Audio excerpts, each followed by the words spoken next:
There are seats on the table, please. There are also seats at the table.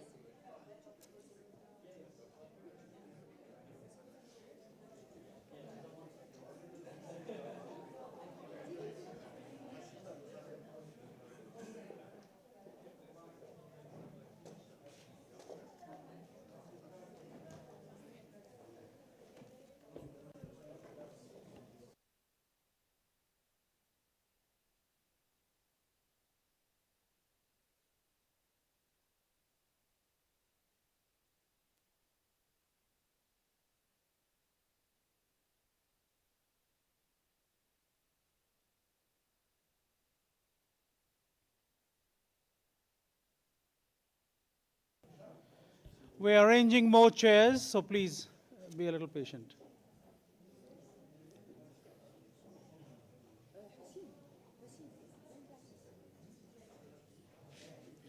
There are some seats on this side if you want to come this side. On the table, please. There are 2 chairs here.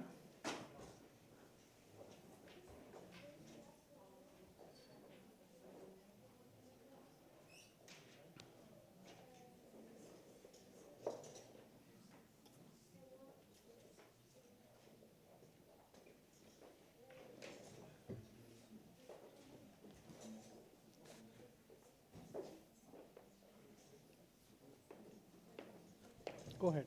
Thank you.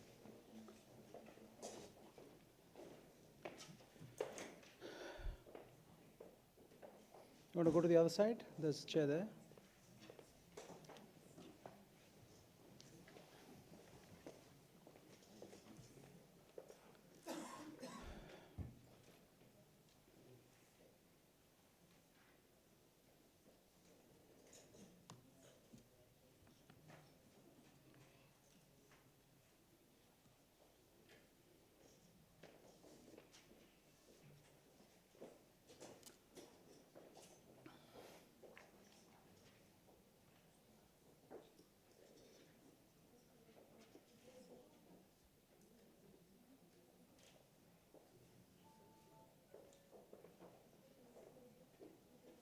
Is somebody there?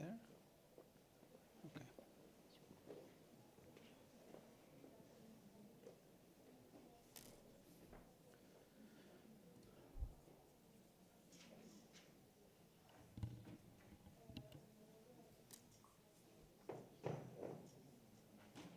Start.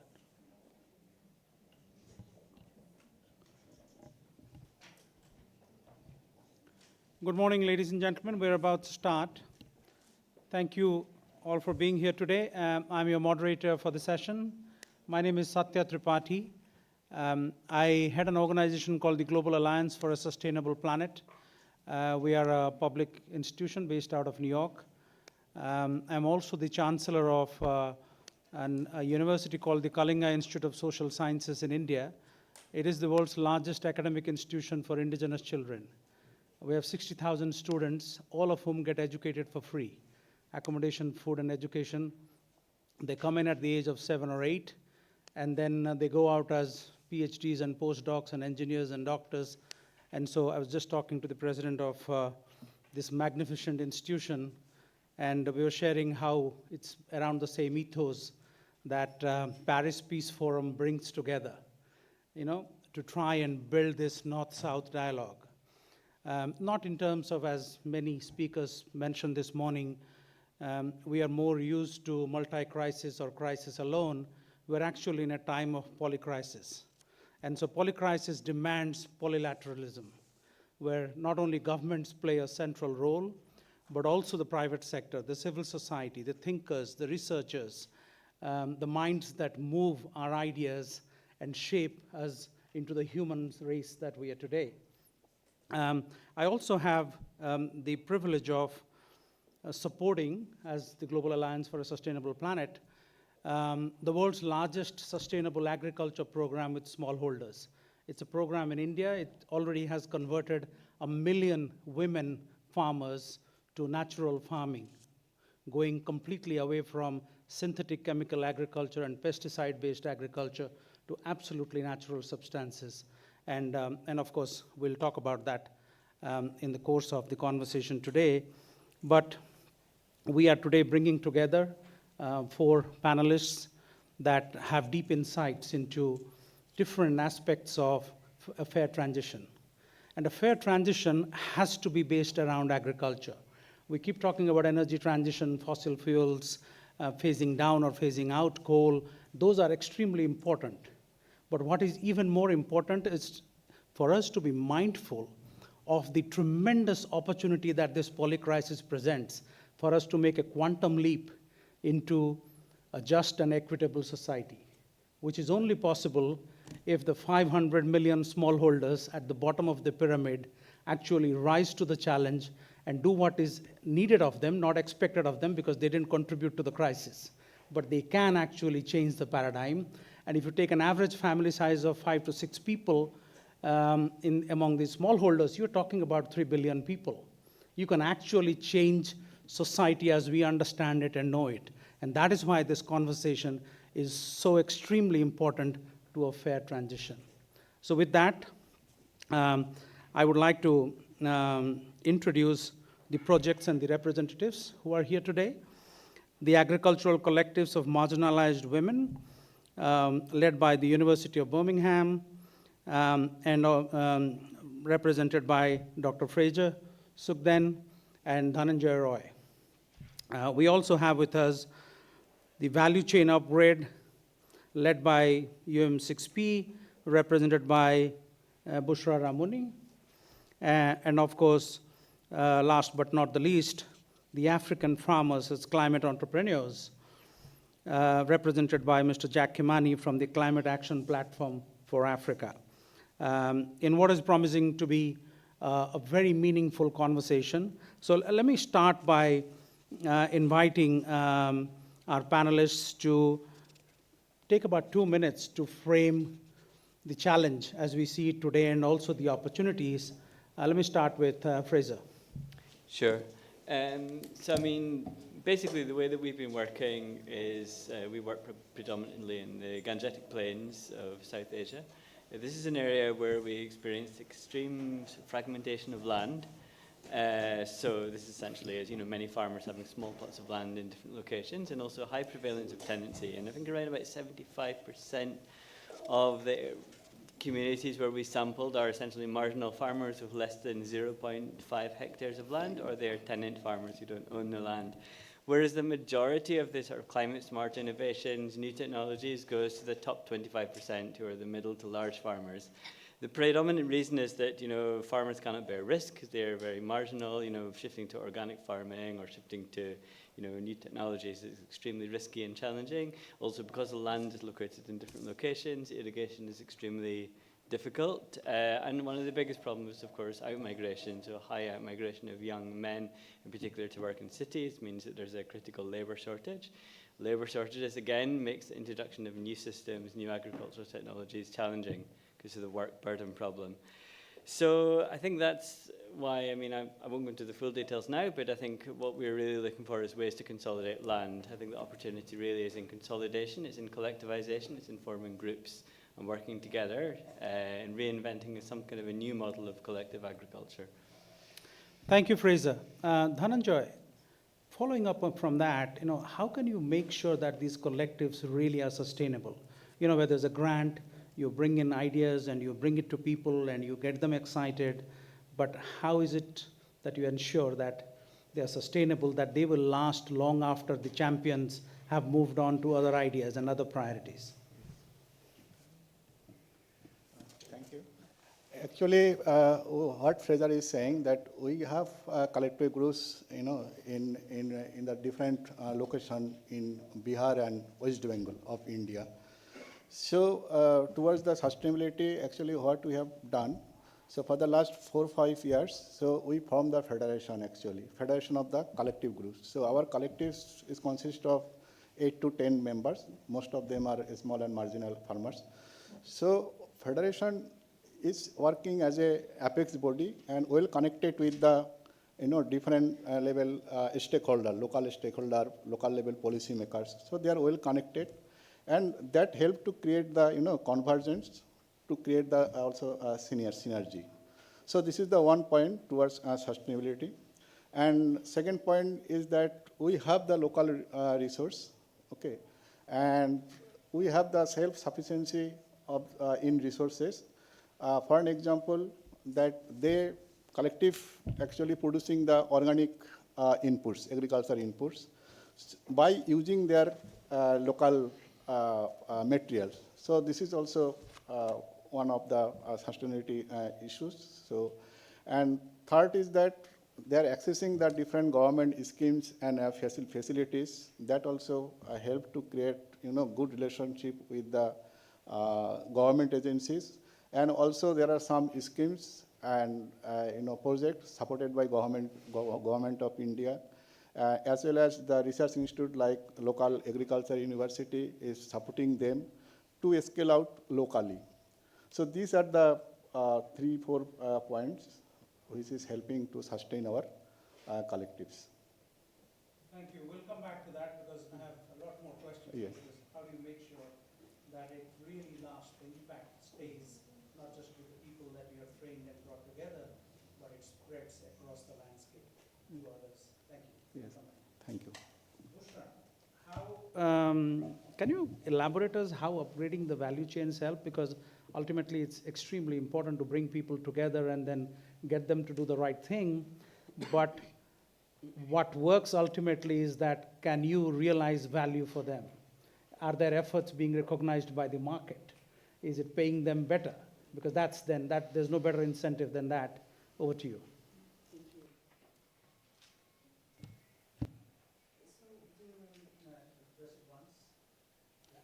This one, okay. So I'm gonna answer maybe the second part of your question, which is how we can promote the inclusion of especially youth and women, because we promote this inclusion through 2 channels.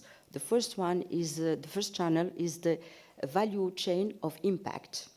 Because within Social Innovation Lab, we developed what we call the value chain of impact, including 4 components: the co-construction, the co-definition of the problematics, the co-construction of the solution, the co-implementation of the proof of concept, and after this we can replicate, the proof of concept. So we include youth and women, and especially youth and women within communities, and also seniors, in the co-definition of the problematic. And what we develop, and this is linked to the second channel, which is the upgrade of the agricultural value chain. I'm gonna give you an example. Over Morocco and also in Africa, when we work on the upgrade of agricultural value chain, we work on the local product. Local product means, like in Morocco, apple in Middle, roses in Khalat Muguna. Also in Africa, it could be, cashew in Ivory Coast, or baobab or mango in Senegal.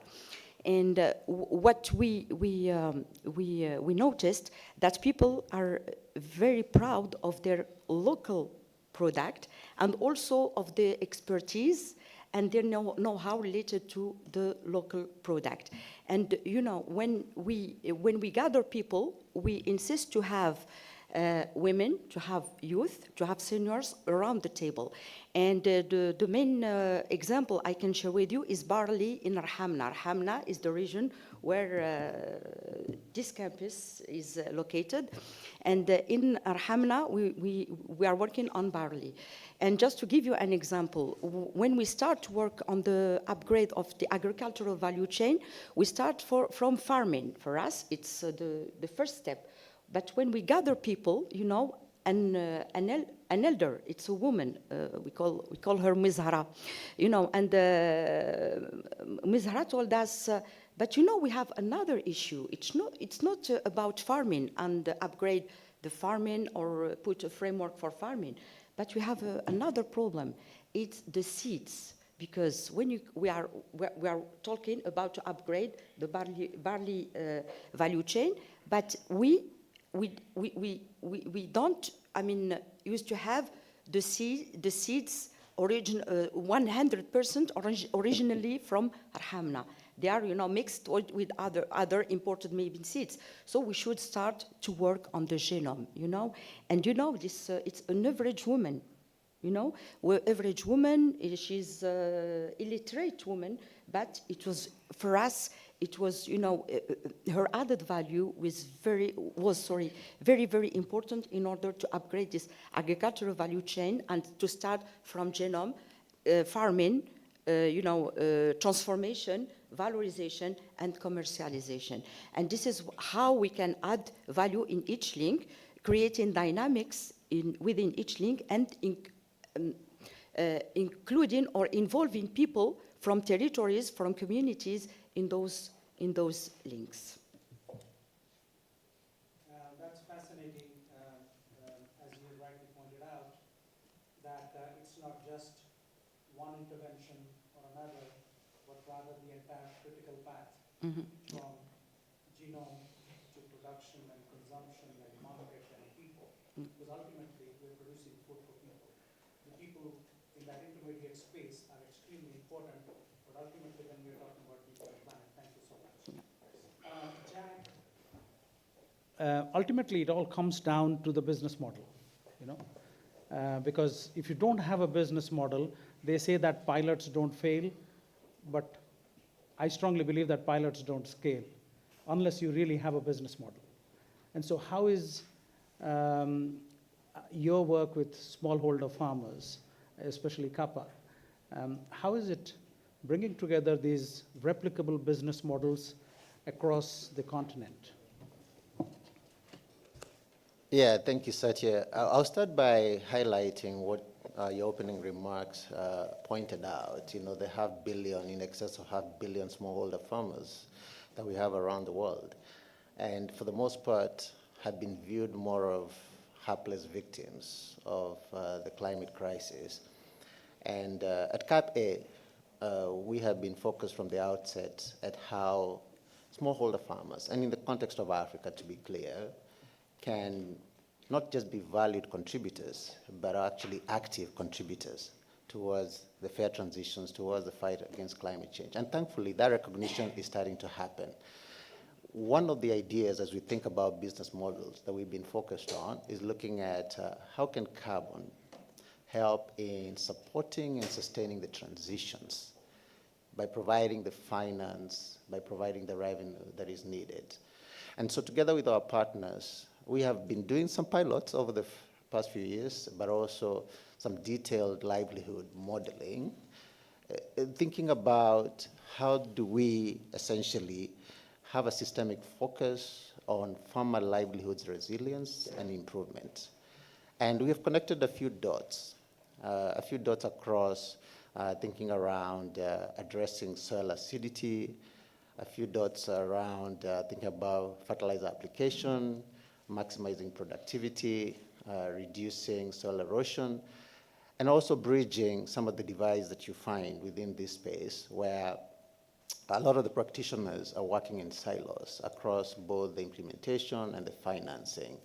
And so we surface some insights that enable at least the development of models, business models that can be sustained through accessing financing that is outside just public and philanthropic funds, and that allowing that you can make the business proposition more attractive, you can make the ideas to be more sustained, and you can enable a number of these solutions, which have already been proven, by and large, to be able to scale and move beyond the few handful of farmers and get closer to that 500 million, 600 million number of farmers.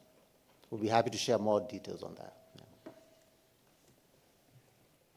Thank you so much. Two things really stand out from what you said. You said collecting the dots. Often we focus too much around connecting the dots. You go to a school or a college, the professors keep telling you, oh, you need to connect the dots. But actually, the bottom line is how many dots have you collected along the journey? How much do you really know? Because once you've collected enough dots, they start connecting themselves, actually. And then you start making sense of the world around us. So it's fascinating that you're already doing that, collecting these insights. Because ultimately, they will come together to provide you the tools you need to develop the business models. And the point you made about carbon is extremely important, because that would ultimately go on to prove to be the biggest incentive we can provide farmers. The program we have been supporting in India, this natural farming program, we've done our own research. We have a 26-person research team embedded within that program from the Global Alliance. And our research tells us that anywhere between 5 to 8 tons of carbon sequestration and avoidance per hectare. So if you can get the right price to the farmer, you're talking about anywhere between $400 to $500 a year per hectare to the farmer. Imagine what a powerful incentive that can be to actually transition to something that is fair, just, and equitable. Let me now turn to Dhananjoy, and we're talking climate now, we're talking carbon. Are your collectives really equipped, or maybe I say better equipped to handle the challenges of climate change? Because when we're talking about a polycrisis, everything as we know around us is disintegrating already. So how would they meet that challenge head on? Yeah, thank you, Dr. Shukla. Actually, this is really very challenging, for that small and marginal farmers. So basically, actually, they are addressing the local issues related to the climates. So the India is the most rice producing country, and there actually we are basically producing rice 2 times in a year actually, and it is very difficult to change their mindset because traditionally they are cultivating paddy. So what collectives are doing? So they are adopting the diversified crop, okay, and trying to adopt the new crops which consumes less water. So this is I think one of the major outcome collectives are doing. And same time, our collective is producing organic inputs, what you said. So trying to promote the organic cultivation in the local area. And same time, I think that water issues are addressing to the local agencies, local level policymakers, because in their agenda, they are not addressing the climate issues. So when they are visiting our sites, collectives are sharing their outcome. So what local agency, including the local governance, so they are included this outcome, this is a small outcome, so including their planning process for implementation. So by this way, so they are addressing the climate issues, and same time government is taking initiative to address the climate change. So what you're telling us is that there's a knowledge exchange happening already. Yes. Between those that are gleaning these insights from their work at a farm level, Yes. to policymakers, even though it's at a local level, Yes. but it's sensitizing people, Right. and getting them to understand the challenges better, and then bringing it all together, right? Yes, right. Yes. Jack, from your experience, how are the farmers really coping to this humongous climate challenge that confronts us and is getting worse by the day? Yeah, I think for the most part, not well. I think that's the short answer. And I think part of the challenge, and this is what we have experienced, is not for lack of investment or attention. You find there's a lot of public funds that go, for instance, to propping up farmers in terms of improving yields by providing subsidies for fertilizer application, even donor funding. And I think our experience has been that if you don't find an integrated systemic way to do this, then you'll actually, in some instances, be disadvantaging farmers and could even be negatively hampering in terms of the return on the investment, so to speak. So there is instances where, because the acidity of soils, if you're applying additional fertilizer to those soils, in effect, you're actually doing the reverse of what you're intending to achieve, which is reducing on yields. So we've been thinking around a more systemic approach to engaging with farmers in terms of how you cushion them in dealing with this crisis. and also in a way that enables that you're focusing on where the real value is. I think what we have found is, and in the context of how you leverage, for instance, carbon revenues, that if you make carbon to be the main focus, then you sub-optimize on the value of the intervention, and the intervention really being that it has to be a focus on farmer improvements of their livelihoods. And really the summary of it is that, yes, carbon revenues, for instance, can be useful as icing on the cake, but it's really is neither here nor there when you don't have the cake. Thank you so much. I'm so glad you brought that up, because from our own experience with this massive farming program that's currently underway in India, we found that early on we decided that we'll not talk about carbon at all, because that's misleading and distracting at the best of times, because the market is very fluffy. There are not many buyers for the right price. If you want to sell it for pennies, of course there are a lot of people that want to buy, but that doesn't respect the farmer. So we let the program, and the program won a prize here at the Paris Peace Forum in 2018. And then of course they have gone from then, which was a promising boutique program, to now the world's largest program. And so along that pathway, we never talked about carbon to the farmers. But it is now we are talking, because we know it's time, because it's 1 million farmers, it's 1 million hectares plus, so you have the volumes to have a meaningful conversation. Then the second thing you talked about, the well-being of farmers, what we found in our research in this particular program is that for some of the major disease groups like cancer, anemia, diarrhea, which comes out directly from the use of chemical fertilizers and pesticides in our food, the drop in the incidence of these diseases by people that have been consuming food, especially farmers, is 85%. And that's the minimum. Then the number goes up to, in some diseases, 93%. And this is primary health center data. This is not targeted research. There's no subjective bias. It's just picking up data that's available in the public domain and then crunching the numbers. So the benefits are multifold, as you rightly pointed out, Jack. Turning to you, Bushra, when we talk about all of these things, and then we talk about North-South cooperation, there's also the South-South cooperation part, because there are things happening at this great university in Morocco. And then, as I mentioned to you, there are some great institutions in India as well, or great ideas being tried out in Indonesia or Brazil or different parts of Africa. How do you bring all of them together? It's not just be too focused on North-South and technology transfer, but rather learning from each other along the South-South axis. So the South-South axis, the first thing is gather those people is to develop such trust between those people, and also to develop a kind of intimacy. And to develop intimacy with communities on territories and with other partners, it becomes with diagnosis, in-depth diagnosis, in order to know first the map of stakeholders in the territory. It could be in Morocco, in Africa, or in Asia, or in Latin America. The mapping of stakeholders, and also the diagnosis enable us to, as I've mentioned, develop intimacy and to have more detailed knowledge of the needs of the people, the communities, and stakeholders.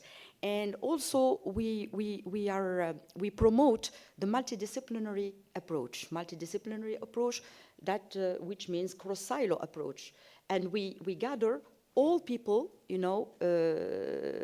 have the possibility or to enhance the opportunity to come up with, as you've mentioned, Jack, with a holistic and systemic solution. We can gather, anthropologists. So I'm going to give you just an example in Senegal. We work with people from Senegal, anthropologists, sociologists, also maybe people to build together business models, to bring together the solution. And also the three-sector leadership involving people from private, public, and third sector. This enables us to build a set of subsidiary, to that the decisions are taken at the level closest to the action, and also the shared governance, when we can, enable top and bottom, to meet in order to coordinate between the decision. This is how we are contributing in the South-South cooperation. Thank you. It's a delight to hear how you frame it. It's often said that sympathy is knowing how somebody else feels, but empathy is feeling how they feel. So the North-South can be more framed as sympathy than South-South being empathy, because you're really in the same place. And the solutions resonate much more strongly in the South-South context.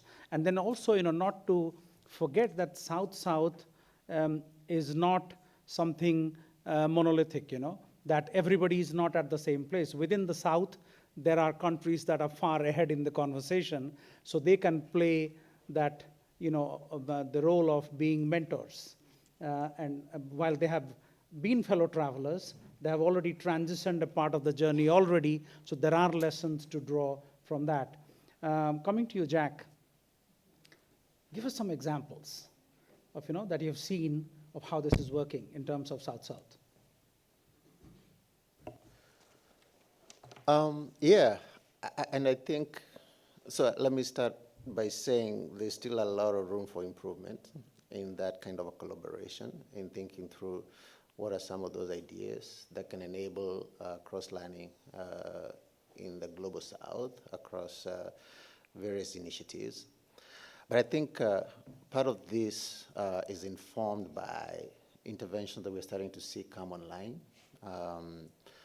We were discussing, obviously, Satya, about what you're doing in India and how that has relevance, for instance, for the continent. And there is certain particular opportunities also that are starting to emerge that are addressing the issue of options around organic green fertilizer blended with, for instance, biochar, and thinking through how that could enable, number one, locally producing this. So you start having import substitution, enabling that you have savings on forex for countries. We're starting to see some of that happening, at least within the continent, where some cross-lining. I know Kenya and Zambia, there's been conversation on some of what Kenya has been doing on the biochar space. And biochar is really semi-combusting, essentially organic waste, in a way that you're able to lock in the carbon. Instead of that organic waste decomposing, you can lock up that carbon and it can be used as a soil amendment.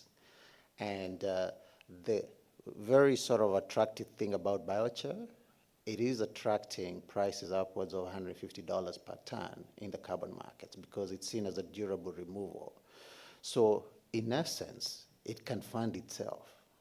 And I think these are some of the areas where we start seeing opportunities and pathways to enable the business models to start making sense, to enable that you're able to broaden the scale and reach of some of these interventions, because now you're going beyond the limitations that come with philanthropy and public financing, that you can start tapping into some of the private sector scales of capital.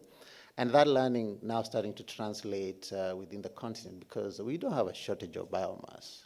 But biomass, for the most instance, is left to rot, to decompose in a way that we don't see the value in it.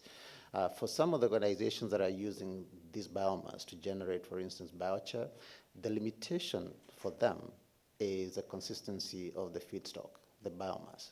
They can do as much as they're able to receive the biomass. Some organization in Kenya that is working with rice husks, developing biochar, and they say, well, we have capacity to produce as much biochar as the rice husk that we're able to receive.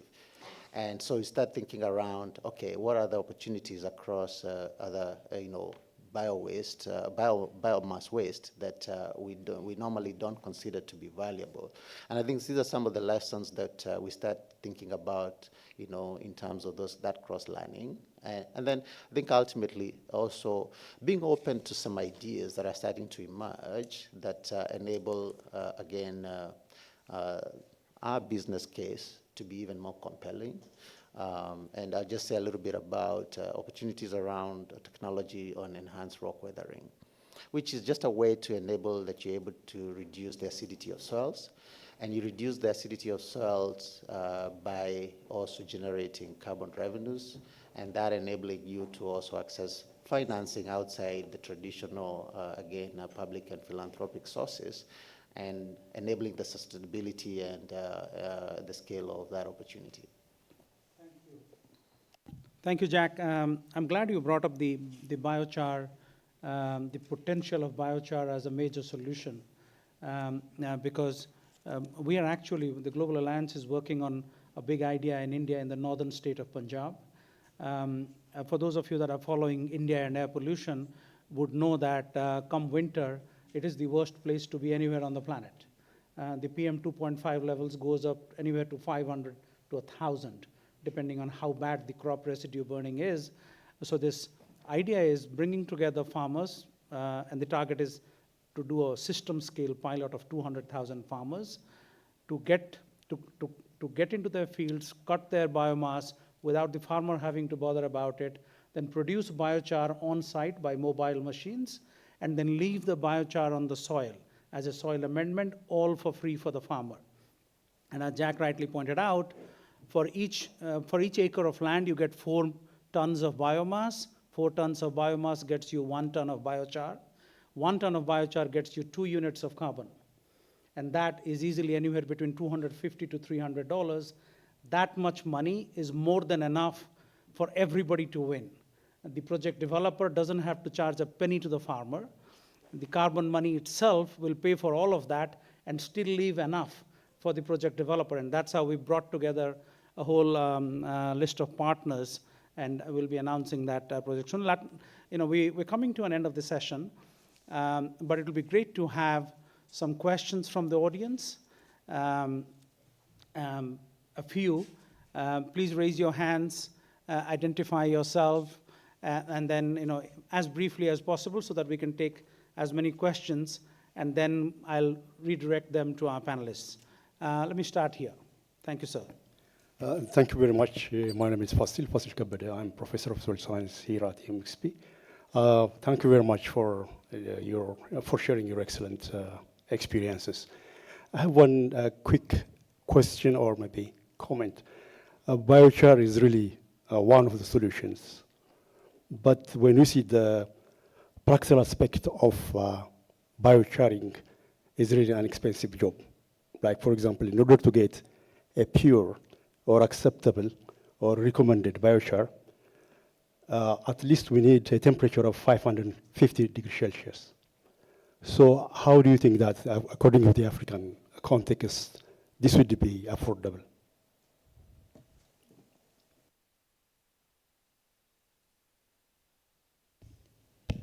Thank you so much. My name is Christiana Oyewale. I'm a master's student from the School of Collective Intelligence at UMCSP. I had my undergraduate in Benue State in Nigeria, which is popularly known as a state for agriculture, known for production of different agricultural products. But annually, they do experience flooding. So I want to ask, are there like mitigation plans to predict and to avoid such occurrences, seeing that they annually have such issue yearly? Thank you.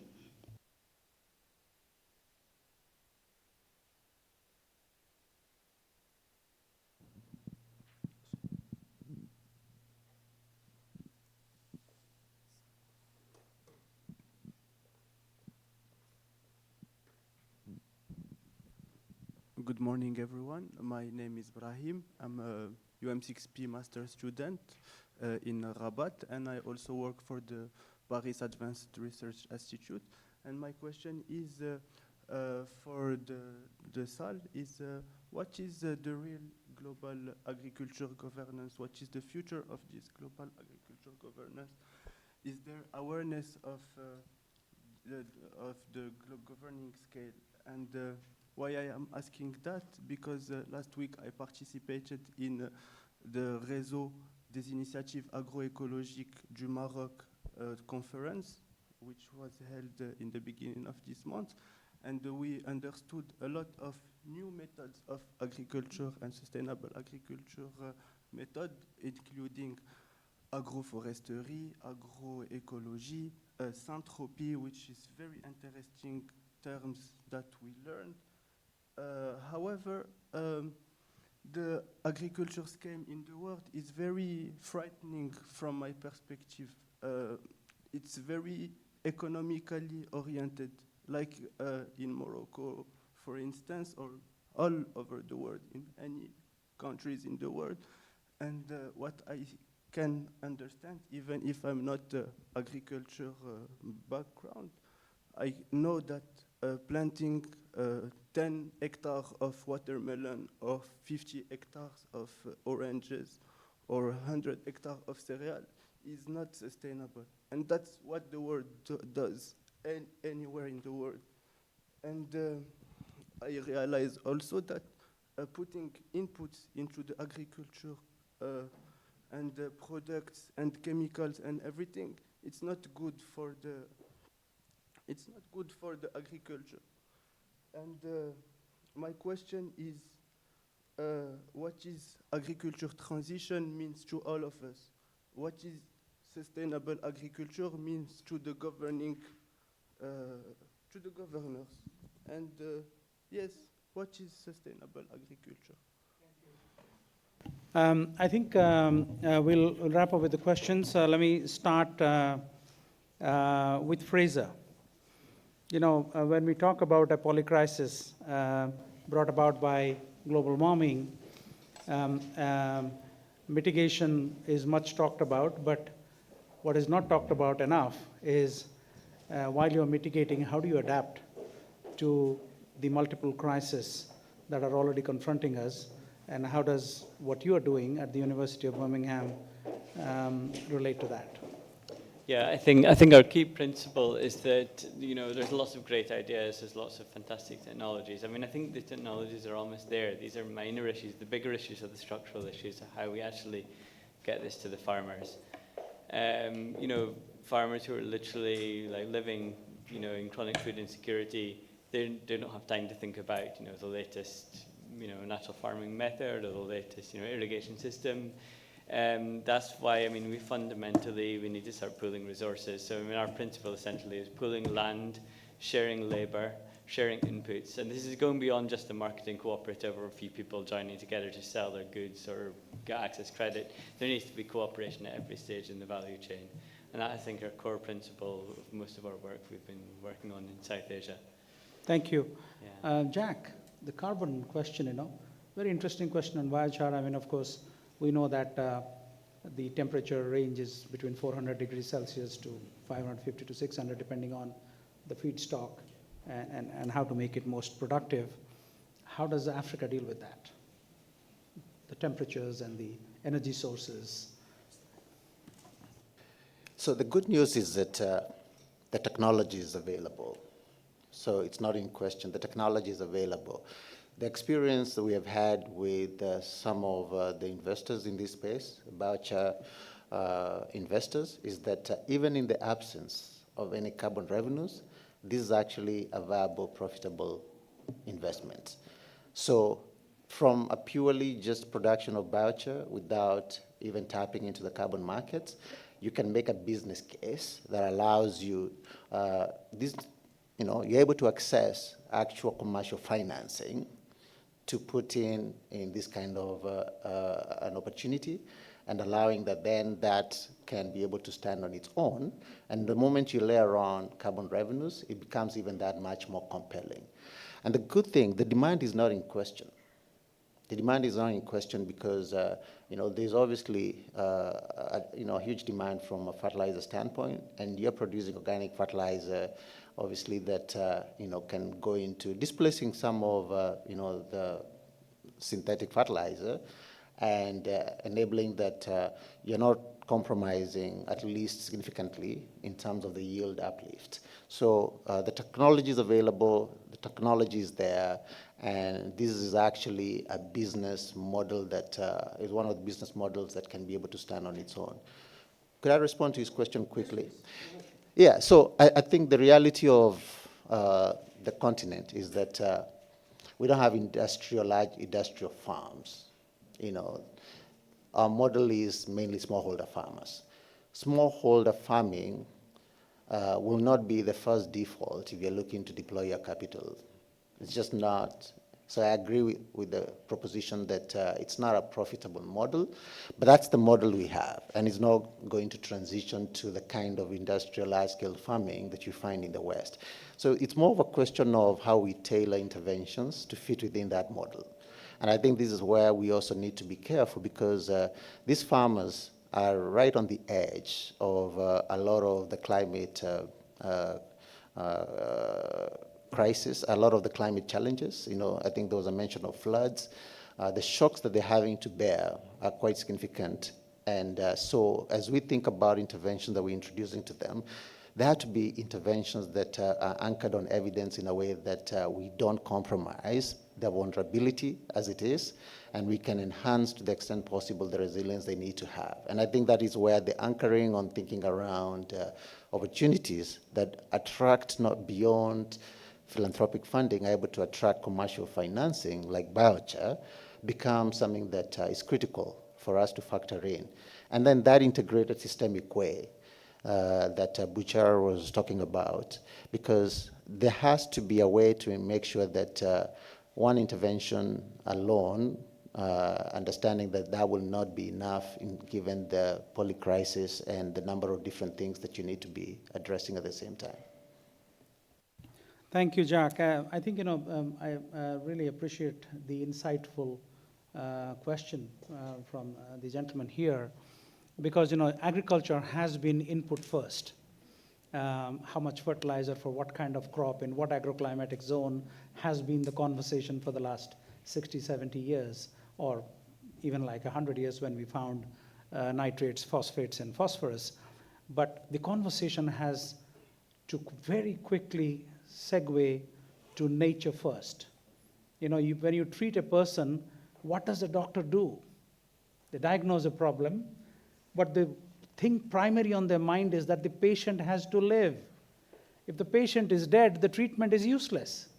What we are doing with farms and nature is that we're focusing on the treatment, not on Mother Nature, and that Mother Nature needs to survive to keep nourishing us and keep providing us the nutrition we need. I think that has to come back into focus. We do that for ourselves with our doctors and all. We don't do that for our food systems, and nature and agriculture.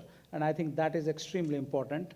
And then, a lot of people in the course of this work that we have been doing in India for more than 8 years now, a lot of very well-meaning scientists come and ask me, oh, where is the nitrate coming from? You can't do this because you're doing some bioinoculation, microbes and all, and it doesn't work. And we said, no, sorry, it works. It has worked for 1 million farmers. The Global Alliance for the Future of Food, which is one of the world's leading food system transition think tanks, they did a multi-year study on this, and last year it was published, carried by every major media channel in the world. And they found that farmer incomes have gone up by 50%. Yields have gone up by 11%, which is what the fertilizer lobby tells us, oh, if you stop putting fertilizers, you'll all die. That's not true. Before the 30s, when NPK started becoming mainstream in the last century, we actually grew food without them for thousands and thousands of years, and without all the diseases that we have now. So I think, I'm so delighted that you're asking these questions.